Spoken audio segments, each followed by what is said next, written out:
All right, people, listen up. We got an emergency here. Because as it turns out, at least according to the title of this video, they've finally done it. They proved it. They proved God.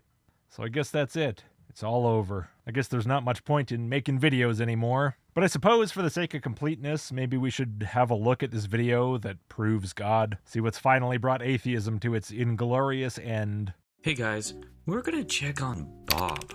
Oh, never mind. It's just another dumb cartoon. My bad, false alarm. Sorry, guys. And of course his name is Bob. For some reason, Bob is the easiest name to think of. What other names even come close? Fred, maybe? That's about it, Bob and Fred. Hey Bob, what's up with you today? Can't you tell by my grumpy face I'm yelling at people on X like every day? This Christian online is telling me that God exists because of objective morals. And I can't see that. I like how in one frame he goes from obviously angry and in argument mode, clearly very opinionated about this, to suddenly kind of bewildered that he can't see how this leads to the conclusion. This Christian told me God exists because moral argument. And I can't see that. I'm already confused about Bob's character. Oh really, Bob? Sounds like it's time for the moral argument. It's not time for the moral argument. It's never time for the moral argument. Hey Bob, I'd like to introduce you to my friend, Ash. What are these people supposed to be anyway? Onions? Doesn't seem quite right. I would say Asian pear if you squished it a bit. Hey, Ash, what do you like to do for fun? I like knitting and reading books about the history of opera. I like to steal candy from babies. Oh, of course, we're going for the stereotype that the big guy's a bully. Cliché, predictable. This is not going to go down well with the critics on Rotten Tomatoes. Whoa, what's wrong with you? Nothing. Okay, Ash has got a point here. Ash didn't just steal candy from that baby, he stole candy corn. Nobody likes that stuff, not even babies. He saved that baby from a far worse fate. Dude's basically a Halloween hero. There's nothing wrong with me. You can't steal candy from babies. That's wrong. Wrong.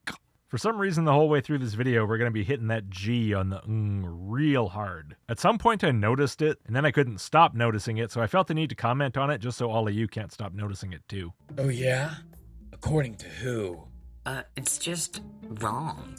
Another thing I can't help noticing is that this video sounds like it was recorded in somebody's bedroom where there's like a nosy parent outside, and so the person recording has to be really quiet. The whole thing has this half-whispered quality. Even Ash's voice, who you'd think would have a big, tough guy voice, but instead he sounds like a less assertive version of Milhouse's dad. I sleep in a racing car, do you? Well, I think stealing candy from babies is right. Right, so here we have a classic clash of interests. The type of thing that's happened through all of human history. The person who feels entitled to take whatever he wants, stomp on everybody else, and the other person who's impotently whining about it, trying to exert some small amount of power by appealing to some notion of right and wrong that the other guy couldn't care less about. A tale as old as time. We have one person who believes one thing, one person who believes a different thing, probably to a large extent very cultural, based in the socialization they received through their entire lives up to this point, and also to some extent their pre-existing biological tendencies. But clearly they both believe in the concept of morality. The one guy says this is wrong, the one guy says this is right. They both agree to at least the basic premise, that we're evaluating things against some kind of moral framework within which things are considered right or wrong. Not that unrealistic of a scenario, broadly speaking. Great, now what? What does this have to do with the existence of God?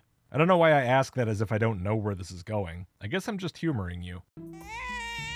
You see, Bob, because you don't believe in God, you don't have a reason for why Ash is in the wrong. You don't have a reason for why he is in the wrong. As a matter of fact, well, that wouldn't come from your reasons. What you mean is that you don't think he has a reason to hold his opinion that it is a fact that Ash is in the wrong, which is kind of a weird assumption. I mean, okay, assuming this guy actually believes in objective morality, and he means that taking candy from a baby is wrong by some objective standard, it's kind of bizarre to just outright say, if you don't believe in God, you can't have a reason for thinking that. Period. Whether you agree with the reason or not, whether you think it's realistic or not, it's a fascinating approach to just outright deny that any person could in fact hold that as their reason. I know you're in a hurry to try to narrow things down to a false dichotomy here, but to just insist with no further argument, and there is no further argument, by the way, that having any reason for any other viewpoint is impossible seems a little overambitious. Reel it in. If you don't have an objective moral standard,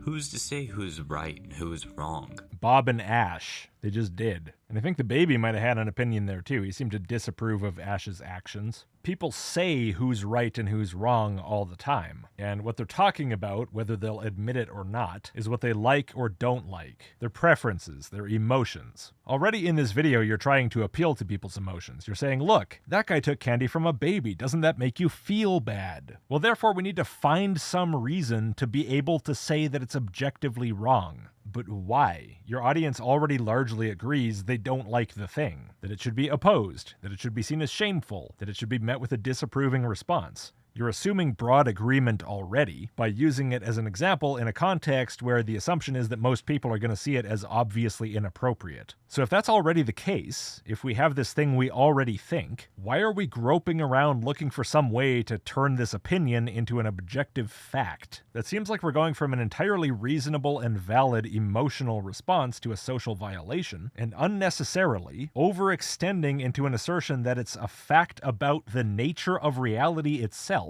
which will then have to defend on those grounds, insisting upon a necessary link between moral feeling and objective reality, thus creating the risk that its objective reality can't be satisfactorily established, and that therefore the entire enterprise will be abandoned on that basis, which does often seem to be what Christians are actually pushing for. We're supposed to chop our own legs off from under ourselves by saying that, in fact, the only reason we can hold these positions is if they're matters of objective fact, thus creating this entirely artificial requirement in people's heads that unless a moral thought can be shown to be a matter of objective truth, there can be no validity to that thought at all, and it has no place in any discussion or any society. It can and must be discarded out of hand as mere hysterical emotionality, as if human emotional responses are irrelevant to human life. It'd be one thing if we were being told not to reach conclusions about the truth and falsehood of factual claims solely on the basis of emotion, but it's quite another thing to say that we should hold no social and interpersonal preferences on that basis. Nobody can say who's right and who's wrong without it being treated as a matter of objective fact, interrogated by hyper-rationalistic automatons, which I think must inevitably do far more damage to the concept of morality than just honestly talking about it for what it actually is, which is an extremely deep-seated emotional element of human relationships.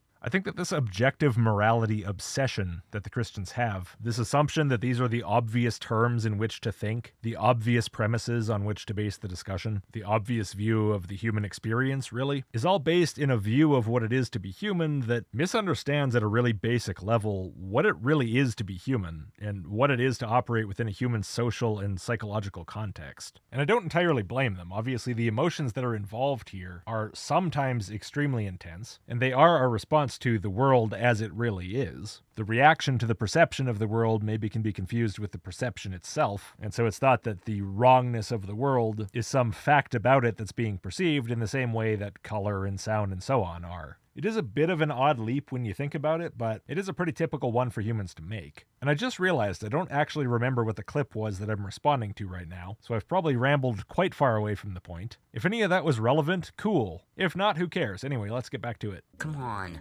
Most people are able to see what is good and do good. Well, sure, most people are going to have some kind of opinion about what's good. Of course, whether they actually act on that is a different story. But these ideas about what's good are going to be the product of every relevant input in the person's entire life. Sure, if you polled people, you're probably going to see a lot of agreement in the big, broad strokes kind of issues. The big ones that are always brought up in videos like this that are probably going to be brought up soon. But in the minor issues, that agreement is not going to be nearly so clear. No, not even among objective morality people, or among theists, or among Christians. Sure, the religion is an experience that the person has, which will have some relevance to the development of their feelings on moral questions, but likewise their feelings on moral questions are also going going to influence their theological opinions. Bob there is asserting that we all somehow just agree on what's good and what's bad, which is obviously unrealistic outside of pretty constrained social contexts where there will be a lot of overlap in thinking. Contrary to this Christian God wrote his morality onto our hearts stuff, we don't agree nearly as much as they would like to think. Oh yeah, Bob?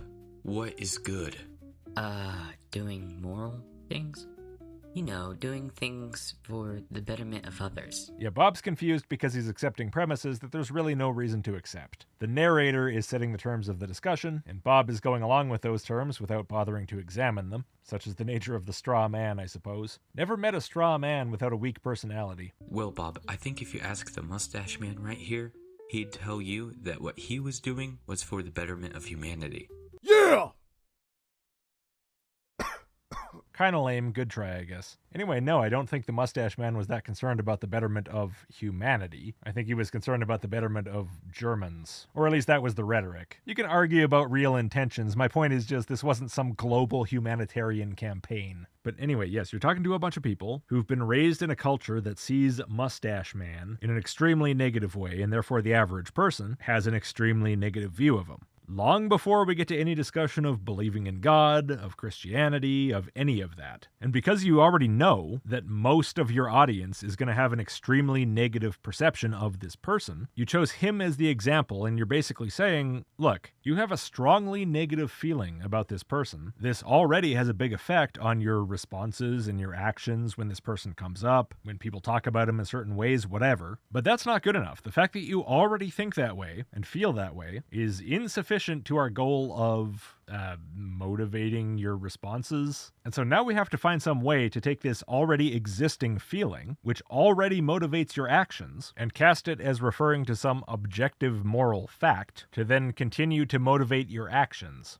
Aside from the fact that I find it kind of ineffective to act untruthfully in pursuit of your social goals, at least long term, as I discussed earlier, I also don't really understand what you're trying to even achieve here that hasn't already been achieved. People don't like the guy. He's not the kind of person who produces the kind of world they want to live in. Objective morality or no objective morality, they're already at that point. The hearts and minds have largely been won on this issue. Regardless of what the mustache man thought about the betterment of humanity, most people's feelings on what's better don't line up with it. To a large extent, that's just from being raised in a culture that says, hey, we don't like that stuff, and we don't like you if you like that stuff. That's even the case with the Christians, okay? People absorb these ideas from their society. They're not getting them personally delivered from God. Oh, look, I'm rambling again. For some reason, this cartoon makes me want to ramble. Just ignore me. Watch the rest of the video, but when I come on screen, just mute my parts, okay?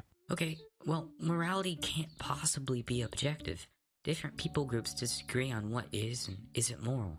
So clearly, our morality is just from our cultural understanding. Okay, obviously terrible argument from Mr. Straw Asian Pear Man. People disagree about what the objective reality is all the time. That of course doesn't imply that there is no objective reality. That's where things like the scientific method come in, to try to separate the observation of objective reality from just people's opinions about what it is. The problem is that that doesn't really happen with morality. Like, sure, you can define some metric of human well-being and say, this is what we're trying to achieve, and then you can analyze what achieves that better, and in that sense, we can have an objective conversation. And we can observe reality in many cases to definitively decide who's actually right. And we can observe reality to decide who's actually right. But there's no reality you can observe to say that our interest in that metric is itself factually correct. That these are what our interests and priorities have to be as a matter of objectively factual alignment with reality itself. If there is some objective aspect of reality by which human concerns can be judged as factually correct or incorrect, it doesn't seem to be accessible. There doesn't seem to be some way to evaluate these claims as true or false, other than appeals to emotion.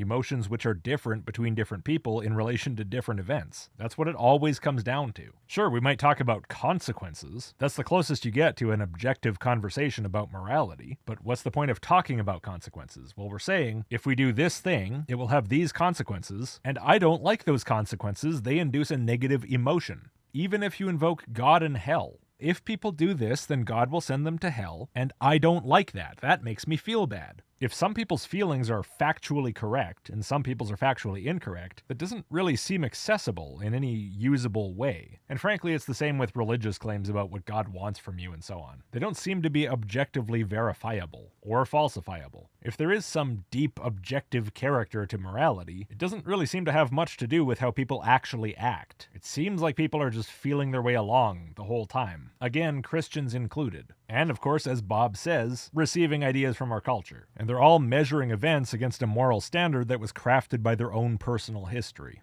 But I'm this specific type of Christian. I don't do that. Only everybody else on the planet does that. I compare my moral judgments against the objectively correct moral standard. Yeah, I know that's the claim, and I don't believe it. My view seems to me far more plausible than yours, and I don't see a single thing supporting yours. Well, no, Bob. 2 plus 2 is 4, whether you're in Africa, America, or Europe. If a whole country insists that 2 plus 2 is 3, then that whole country is wrong. Yes, if there's objective truth value to propositions about moral preferences, then that's true regardless of what anyone says. But just nothing indicates that it is true, though. That doesn't seem to be how things actually work. People appear to be acting upon feelings. They don't appear to be deriving their feelings from some careful observation of reality. And if they claim that is in fact what they're doing, in my experience, they don't ever seem to have anything to back that up. In the case of Christianity, the closest they have is like, look, the Bible says a thing, and then they all argue with each other about that. Or they say, you know I'm right, everybody knows I'm right, we all have this code written onto our hearts. Stuff like that. They're never actually showing how they're deriving these ideas from reality itself. Again, the closest anyone ever gets is appealing to consequences, the concern about the consequences again being emotional. Everybody thinks their feelings are the most important and most correct, but that doesn't mean anything. When a tribe decides that eating people is the good thing to do, does that make it right? No. Does you deciding it's the bad thing to do make it wrong? You're again using an example that you're pretty sure that your audience is going to have a pretty strong negative feeling about, and you're relying on that to make people irrationally think, well, it can't be the right thing to do, it must be the wrong thing to do, that has to be true, and by their moral standards, of course it is. But that doesn't say anything about anything other than their standard. What external reality are we appealing to? Everything here appears to be internal to the individual. Does that make it right, Bob? It's not okay. It's wrong. It's wrong. Now put me down.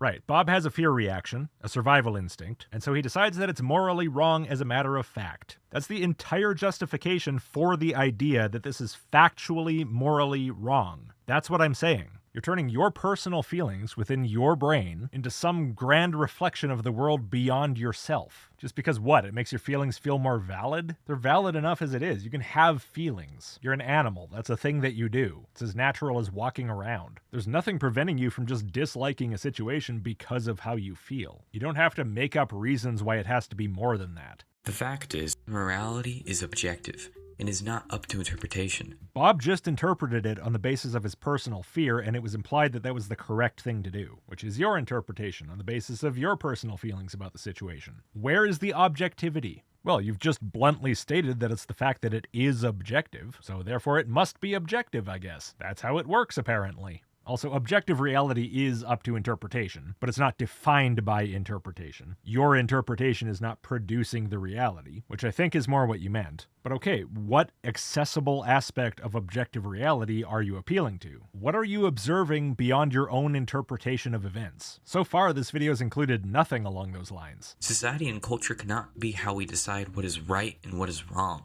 That's literally what people are doing. You're not a Muslim, you probably disagree with a lot of Muslim morality. Presumably you think they've just sort of decided that certain things are right and wrong. Maybe not them personally, individually, but through a historical process. You don't think their views have an actual link to reality. And of course this goes for every other group of people ever. The Mustache Man group, the Cannibal group. You say it can't be how we do things, but it is. So I assume you don't mean it's impossible for it to be something that we do. You mean that it shouldn't be. You don't like that it's something that we do. You find it inadequate in some way. That kind of we can't do it. Not the literally it's impossible kind. Society and culture cannot be how we decide what is right and what is wrong.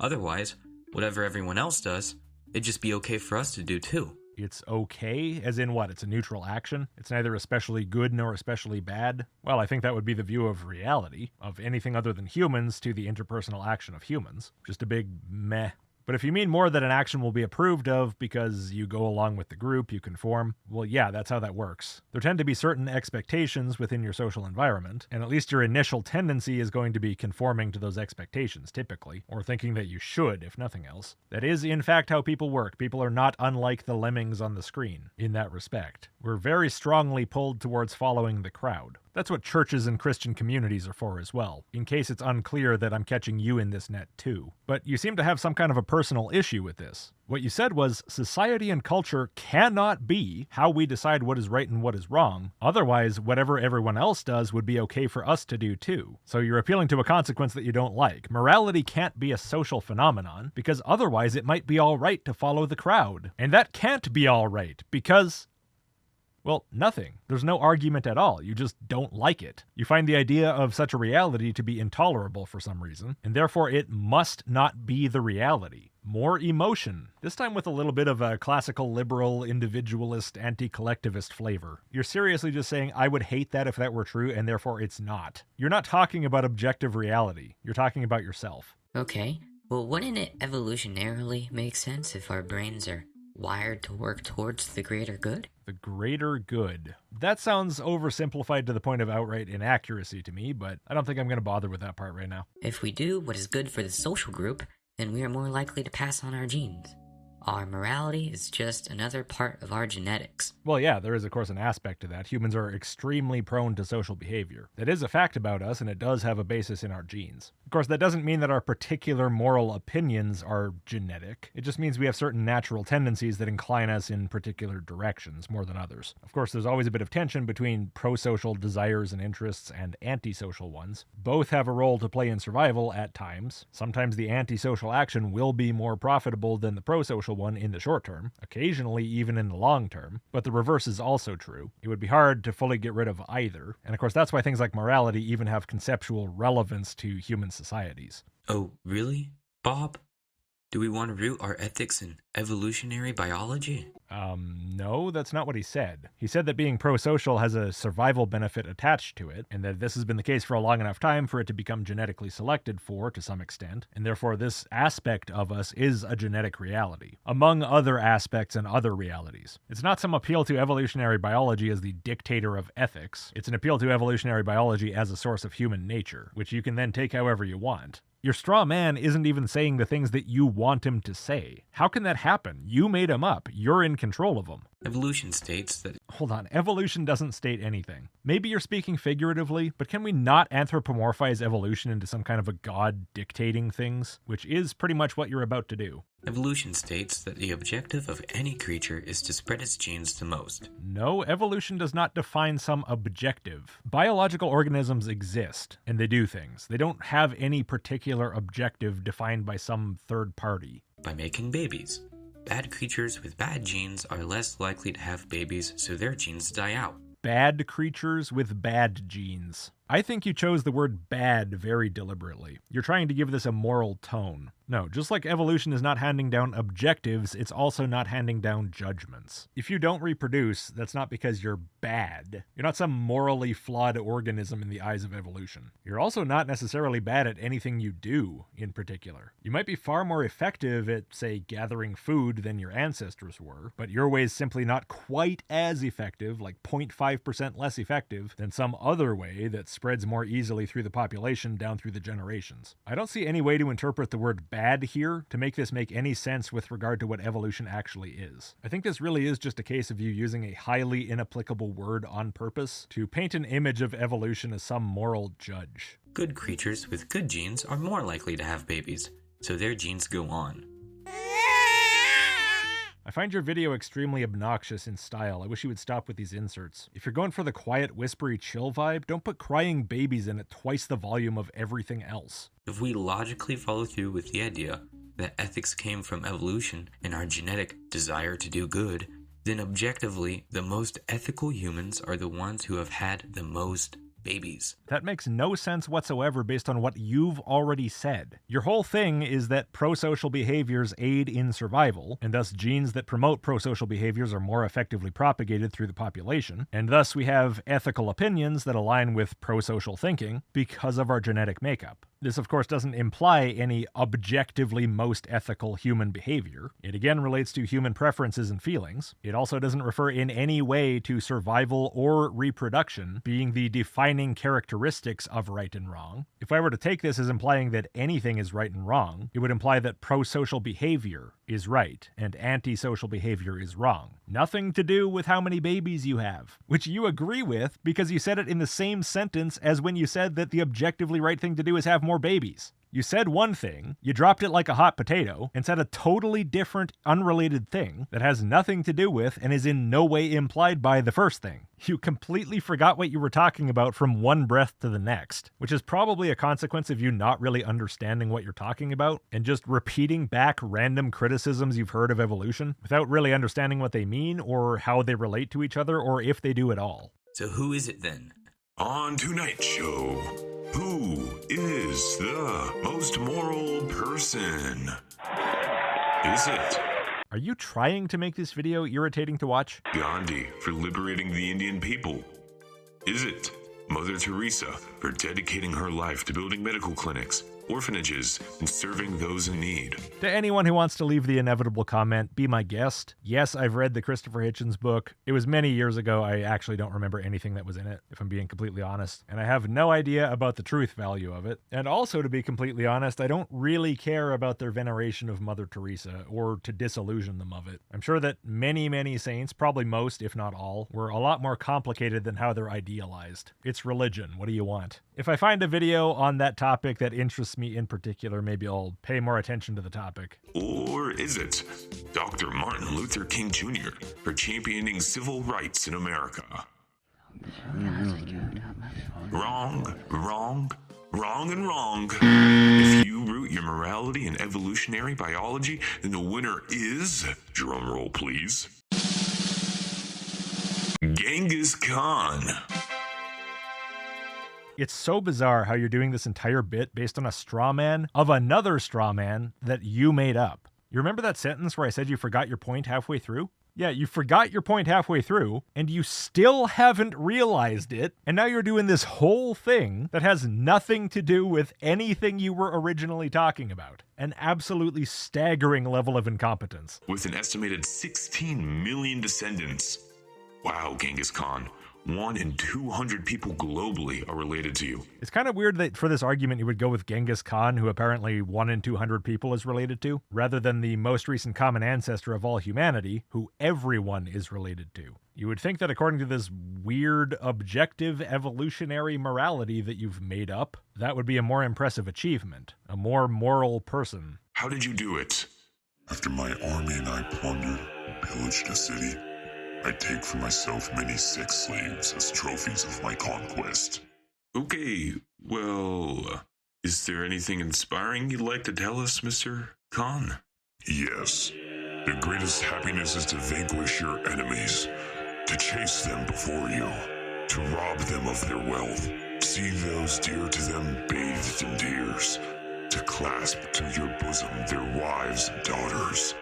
Well, thank you, Genghis Khan. Right, so again, you're appealing to the emotions to say, this can't be how morality works. Look, this guy has lots of descendants, and he was a scary person. Okay, that doesn't change anything. If morality were in fact defined that way, then he would be the good guy, and your disagreement would just be you being immoral. The fact that you don't like it or I don't like it would have nothing to do with whether it's moral or not, because reality doesn't care what you think. God doesn't care what you think is moral, right? What he says goes on that issue. If you disagree, it's because you're sinful. His is the objective morality, not yours. Well, that goes just as well for this example, where whatever weird version of reality this is, also wouldn't care what you think, because you don't define morality. If you don't think Genghis Khan is the most moral person, that's because you're a mentally corrupted sinner against whacked out strawman evolution. The fact that you're rejecting this as being a real thing, solely on the basis that it doesn't match your preferred morality, shows that this isn't an honest attempt to understand objective reality. It's an attempt to convince people that reality must match whatever your will is. Your moral opinions are supposed to define the reality, not the other way around. That would be unacceptable.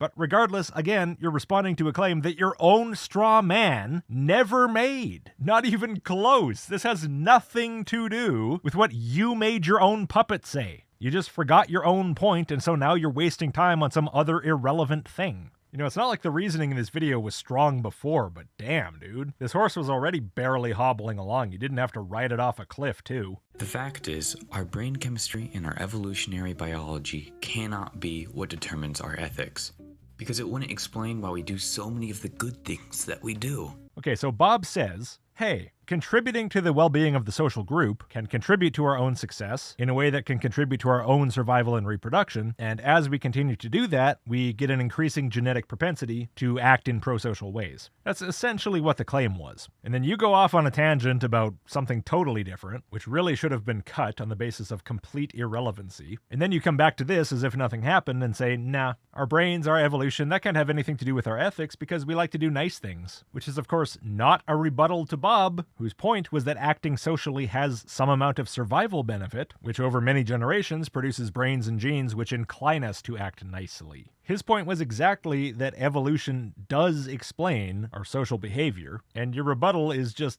nuh-uh. Okay, fine, yeah-huh. Really feels like you're wasting my time. Why would you care for somebody that can't care for themselves? Why would you sacrifice your time and energy to love someone selflessly? Well, partially, obviously, that's culture, but for whatever genetic component there is to it, that's because on a broad statistical level, those inclinations have a survival benefit. You could certainly point to instances where any given instinct is counterproductive to the individual, or to the group, but of course those instances are not the sum total of a life, nor is one individual's experience the sum total of everything that happens in a population, especially not over millions of years. You're trying to confine our thinking to a very limited set of circumstances, which really makes no sense when applied to evolution. And of course, regardless, your examples are of caring for someone who can't care for themselves, or loving someone selflessly. I can imagine many circumstances where these urges would prove directly biologically beneficial in terms of survival and reproduction to an individual. You're trying to portray these as obviously universally detrimental, which seems just obviously false. You're trying to create the impression that it's all cost and no benefit, to paint human kindness as a self-destructive act, which of course it can be in some cases, but in general, is that true in your life? Is that the way you experience your social reality? Probably not, so why do you want to pretend that that's the case? If I didn't know better, I would think you were trying to discourage this behavior. Wouldn't it make more sense to let nature take its course, and for you to focus on having more children? Well, in terms of genetic propagation, sure, it makes sense to have children. Of course, whether you believe in evolution or not, you're not necessarily going to define your ethics solely in terms of genetic propagation. Nothing says you need to do that. And in fact, Bob's point was that maybe it would make sense to do something quite different from that, which by focusing on that different thing, you might actually end up more successful genetically than you otherwise would, at least if you're the average person. But yes, at some point, to be successful not according to a moral standard, but according to the standards of natural selection, to not be selected out of the population, you will need to reproduce, but how does that imply that it's therefore necessarily detrimental to you to participate in the well-being of the group? Let alone that it's objectively immoral to do so. That doesn't follow. This whole video, you just say random things. No, because you hold yourself to a moral standard outside of anything physical. Okay, I'm still waiting for anything to make me think that. The fact is, Ash shouldn't steal candy from babies. It's a fact, an objective moral fact. A non-physical, not in the brain, moral fact. Because I said so. There actually hasn't been any argument for this the entire video, but now it's been said, so it's true. Mustache men shouldn't do what the mustache men did. Ah. I really don't think he would care that much if you scolded him for his behavior. He was rather aware of people's disapproval. Hey, you shouldn't do that, 'cause I said so. Mein Gott, hat recht. Ich bin moralisch verpflichtet, den Krieg sofort zu beenden. Those tribes shouldn't eat people. Ah.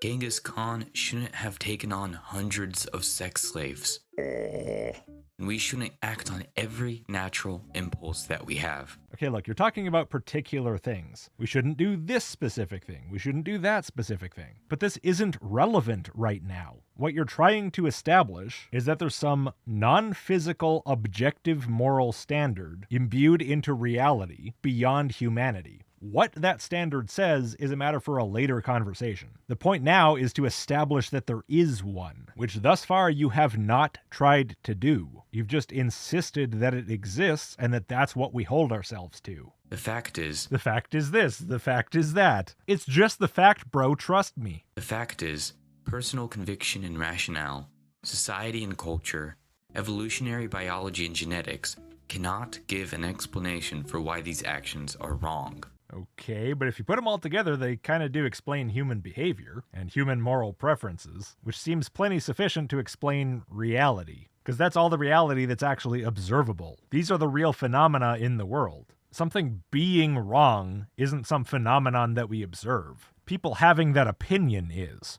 If you want to deem anything morally wrong, you need an objective moral standard. No, you can deem anything you want for any reason. You can say things that are incorrect. There's all kinds of people with all kinds of supposedly objective moral beliefs that are in direct contradiction with yours. They all deem different things to be morally wrong according to what they deem to be an objective moral standard, and yet they disagree. At least some of them are judging actions by a standard that is not in fact objectively correct. Now, to deem it so and be correct, you need reality to be something against which you can compare the truth value of moral propositions. I can't really even wrap my head around how that would work, but you're welcome to change my mind. You could attempt it at any point now, and it'd be very appreciated. A standard that can be applied to everyone in every situation. Okay, well, that's every moral standard. You can apply any moral standard to any human action in any situation. If some particular human action is not explicitly specified within that moral standard, then of course within that moral standard, that action will be evaluated as neutral. I don't think what you just said was what you mean to say, but you said it, so I'm responding to what you actually said. If there is an objective moral standard, then there is an objective moral standard giver. No, because the point is that we're comparing propositions against reality to see if they accurately describe reality. The proposal here is that moral facts are true about reality in the same basic way that physical facts are. It's just a thing about the way things are. This doesn't imply some reality giver. It implies reality. In this case, a reality that has a moral dimension. So let's turn time back a bit. Ow? Do you have any idea how much louder that was than everything else? You can't steal candy from babies. That's wrong. Oh yeah? According to who? God.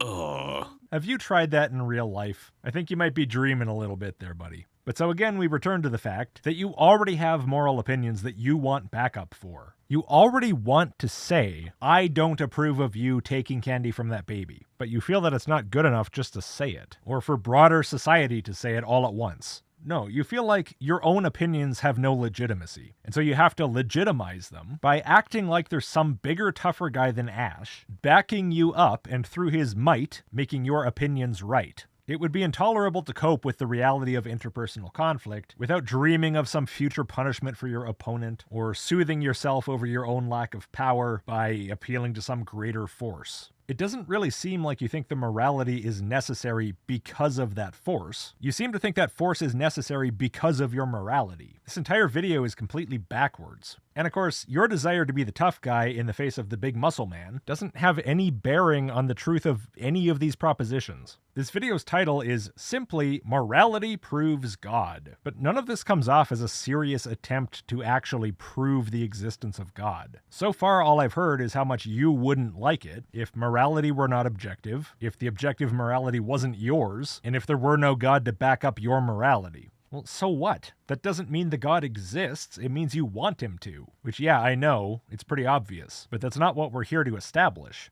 This is the moral argument. The fact is, if there are an objective set of morals, then there is an objective moral setter, God. Okay, well, finally we get an actual presentation of the moral argument. What you said here is that if there's an objective set of morals, there's an objective moral setter, as if that's what set means, a thing that comes from a set maker. That's not implied at all by the nature of a set. And then on the screen, you say if there is no God, no objective morals/duties exist, which of course, as we've heard through this video, upsets you, and you wouldn't like the world if it were that way. But you haven't actually tried to justify this premise. You've just insisted upon it a couple of times. Then it says, but objective morals/duties do exist, which is a premise that you have in no way tried to justify. And then the conclusion is, therefore God exists. So I'm glad to see that finally you have at least kind of tried to argue to that conclusion. But unfortunately, because you didn't justify anything that leads up to it, it falls flat on its face. Okay, but which God? There are thousands of gods around the world that claim to be true.